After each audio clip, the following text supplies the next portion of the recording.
السلام علیکم ناظرین، اس ایپیسوڈ کے آغاز میں ہم دیکھتے ہیں ایبیلین قلعے میں ولیم کھڑا کہہ رہا تھا ہمارے فرار کا پتہ چلتے ہی ماریا ایبیلین کے لیے فوج روانہ کر سکتی ہے، اور بالیان ہمارا ذہن اب بھی سبیلا میں اٹکا ہوا ہے، ایسا ہی ہے نا؟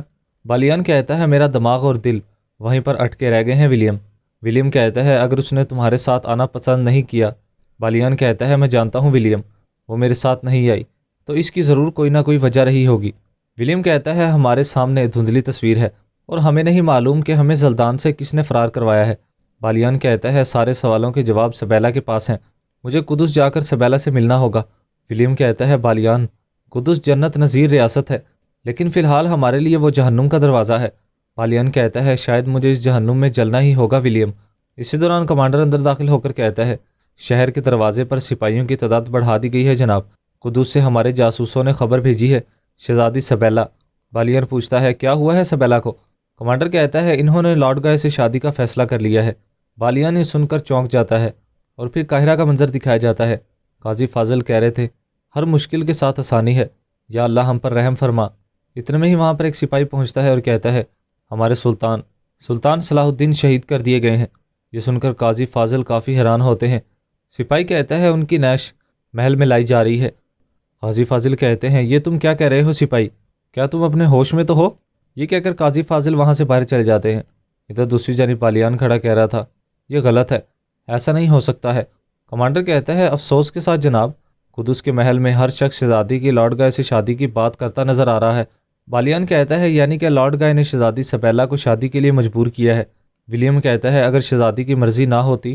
بالیان کہتا ہے ابھی تم دھندلی تصویر کی بات کر رہے تھے نا ولیم، اب وہ تصویر واضح ہونا شروع ہو چکی ہے، ہمیں زلدان سے فرار کروانے والا لارڈ گائے ہی تھا۔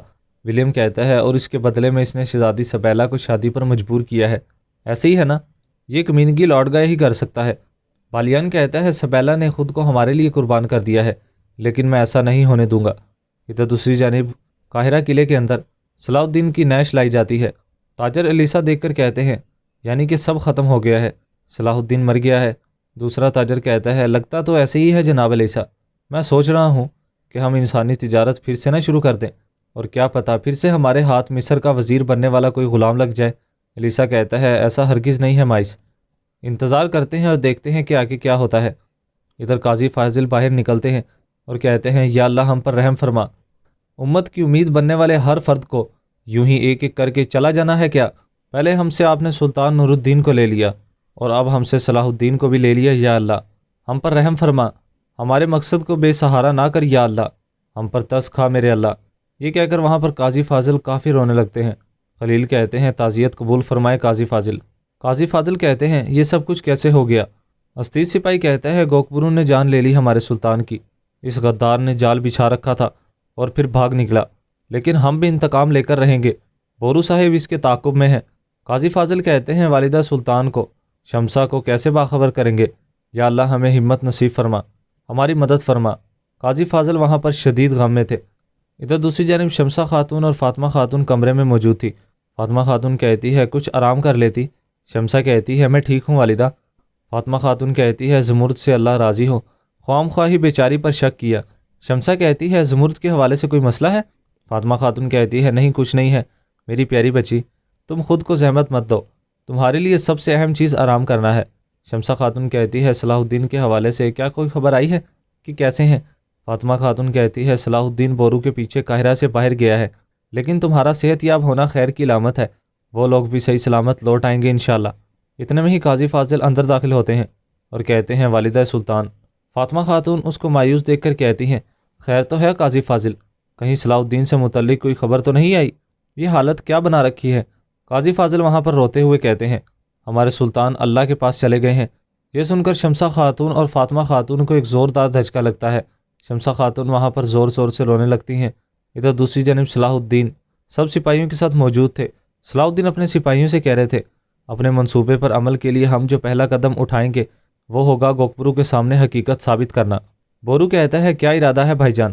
صلاح الدین کہتا ہے گوکبرو اور کاراکوش شروع سے ہی اعلیٰ قلعے میں قید رکھے گئے تھے، اگر گمشتگین نے گوکبرو پر تشدد کیا ہے تو وہ سب کچھ بتایا ہوتا جو اب وہ ہمارے سامنے بیان کر رہا ہے، تو یہ سب کچھ قلعے کے کمانڈر کی اجازت کے بغیر نہیں ہو سکتا، ایسے ہی ہے نا کاراکوش؟ کاراکوش کہتا ہے بالکل درست فرمایا ہے سلطان حضرت۔ وہ بہت ہی لالچی آدمی ہے، وہ کچھ بھی کر سکتا ہے۔ صلاح الدین کہتے ہیں تو پھر کسی نہ کسی طرح قلعے کے اندر گھسنا اور گوکبرو کے سامنے اس سے اعتراف کروانا ہی ہوگا۔ بورو کہتا ہے اللہ کی مہربانی سے یہ کام ہو جائے گا انشاءاللہ۔ بات اب گوکبرو تک ہی نہیں رہی ہے، امت کے مستقبل سے منسلک ہو گئی ہے۔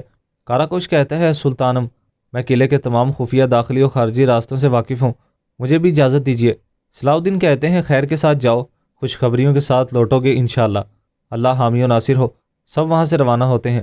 بورو کہتا ہے بھائی جان، امی اور شمسہ خاتون کے لیے پریشان ہوں، ان کے اطمینان کے لیے اگر راز ظاہر کر دیا جاتا تو بہتر نہ ہوتا۔ صلاح الدین کہتے ہیں میں بھی بہت پریشان ہوں بورو، لیکن ہمارے پاس صبر کے علاوہ کوئی راستہ نہیں ہے۔ گمشتگین کے حرکت میں آتے ہی میں انہیں باخبر کر دوں گا۔ ادھر دوسری جانب ہم دیکھتے ہیں قاہرہ قلعے میں صلاح الدین کی نقلی نعش رکھی گئی تھی، وہاں پر شمسہ خاتون روتی ہوئی پہنچتی ہیں اور صلاح الدین کو زور زور سے پکارنے لگتی ہیں۔ فاطمہ خاتون کی حالت بھی وہاں پر شدید خراب ہو چکی تھی، وہ بھی اپنے بیٹے کی شہید ہونے کے غم میں کافی مایوس ہو رہی تھی اور کہہ رہی تھی میں تو اسے بچپن میں ہی آپ کے حوالے کر چکی تھی، اب حکم آپ کا ہے تو سر آنکھوں پر، لیکن ہمیں برداشت کی طاقت نصیب فرما۔ موسیٰ علیہ السلام کی والدہ کو جو سکینت عطا فرمائی تھی وہ ہمیں بھی عطا فرمائی یا اللہ۔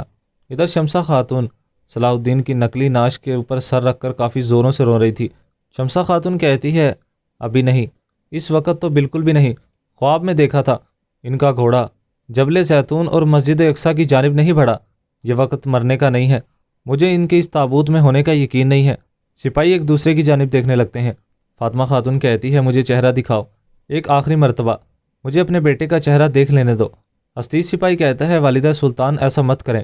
فاطمہ خاتون کہتی ہے وہ میرا بیٹا ہے، ایک بار دیکھنے دو، میرے بیٹے کا چہرہ دکھاؤ۔ قاضی فاضل آگے آ کر کہتے ہیں والدہ سلطان، غم میں اضافہ ہونے کے سوا کچھ حاصل نہیں ہوگا۔ فاطمہ خاتون کہتی ہے میرے بیٹے کا چہرہ دکھاؤ مجھے۔ وہ کافی اصرار کرنے لگتی ہیں، جس کے بعد زمرد آگے بڑھتی ہے اور فاطمہ خاتون کو حوصلہ دینے لگتی ہیں اور کہتی ہے ایسا مت کریں والدہ۔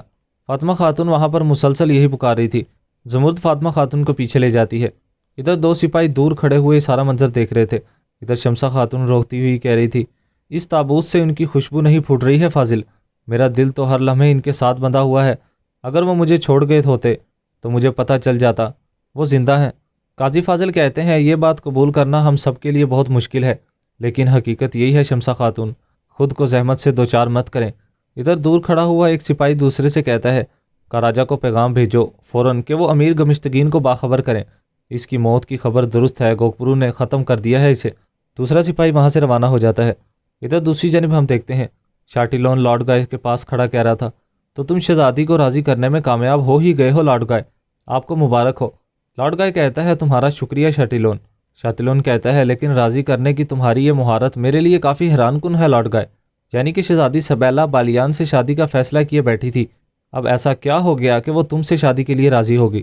لارڈ گائے کہتا ہے ہر عورت کی کوئی نہ کوئی کمزوری ہوتی ہے شاٹیلون، بس اس کمزوری کو تلاش کرنا ہوتا ہے۔ شاٹیلون کہتا ہے سنا ہے کہ بالیان زلدان سے بھاگ نکلا ہے۔ لارڈ گائے کہتا ہے مجھے کوئی فرق نہیں پڑتا ہے، میں نے تمہیں یہاں پر شادی کی دعوت دینے کے لیے نہیں بلایا، شہزادی سے میری شادی کے بعد قدس میں سب کچھ بدل جائے گا اور میرے تخت نشین ہونے میں صرف ایک رکاوٹ باقی رہ جائے گی۔ شاٹیلون کہتا ہے جزامی مرض میں مبتلا چھوٹا شہنشاہ بالڈون۔ لارڈ گائے کہتا ہے اور تم شاٹیلون کس طرف ہو، فیصلہ کرو۔ شاٹیلون کہتا ہے میرا خیال ہے کہ مناسب ترین آدمی تم ہی ہو لارڈ گائے۔ اور پھر شام کا منظر دکھایا جاتا ہے۔ گمشتگین قائمات سے کہہ رہا تھا کیا چاہتے تھے وہ لوگ عمر ملا جیسے محترم انسان سے، بلا وجہ ہی انہوں نے دیوان میں میرے خلاف ووٹ دیا، مگر دانا آدمی تھے، اس تکلیف دہ انجام کے مستحق نہیں تھے، یہ بالکل بھی ٹھیک نہیں ہوا ہے۔ کاراتیگن وہاں پر شدید غصے میں کھڑا تھا۔ قائماز کہتا ہے ناحق کیے جانے والے ایسے مظالم اللہ کے غضب کو ہوا دیتے ہیں۔ گمشتگین کہتا ہے شام والے ابھی سوگ میں ہیں۔ قائماز کہتا ہے اگر قاتل کو جلد از جلد نہ ڈھونڈا گیا تو یہ سوگ بغاوت میں بدل جائے گا، اللہ نہ کرے۔ کاراتیگن کہتا ہے ضرور ڈھونڈا جائے گا اور وہ اپنی اس حرکت سے بچ نہیں پائے گا، قاتل کو ڈھونڈا جائے گا، بس تلاش درست جگہ کرنا ہوگا۔ گمشتگین کہتا ہے کچھ دیکھا کاراتیگن؟ کچھ دیکھا ہے تو بولو، ہچکچاؤ مت۔ کاراتیگن کہتا ہے آنکھوں سے نہیں دیکھا، دل سے دیکھا ہے، لیکن زمین کی عدالت میں دل کی کوئی نہیں سنتا ہے۔ اس ایپیسوڈ کا اختتام یہیں پر ہو جاتا ہے۔ اگر آپ کو یہ ایپیسوڈ پسند آئے تو ویڈیو کو لائک کر کے چینل کو سبسکرائب کر دیں اور اپنی قیمتی رائے سے کمنٹ باکس میں ہمیں لازمی آگاہ کیجیے گا۔ اب ملاقات ہوگی نیکسٹ ویڈیو میں، تب تک کے لیے اپنا خیال رکھیں، دعاؤں میں یاد رکھیں، اللہ حافظ۔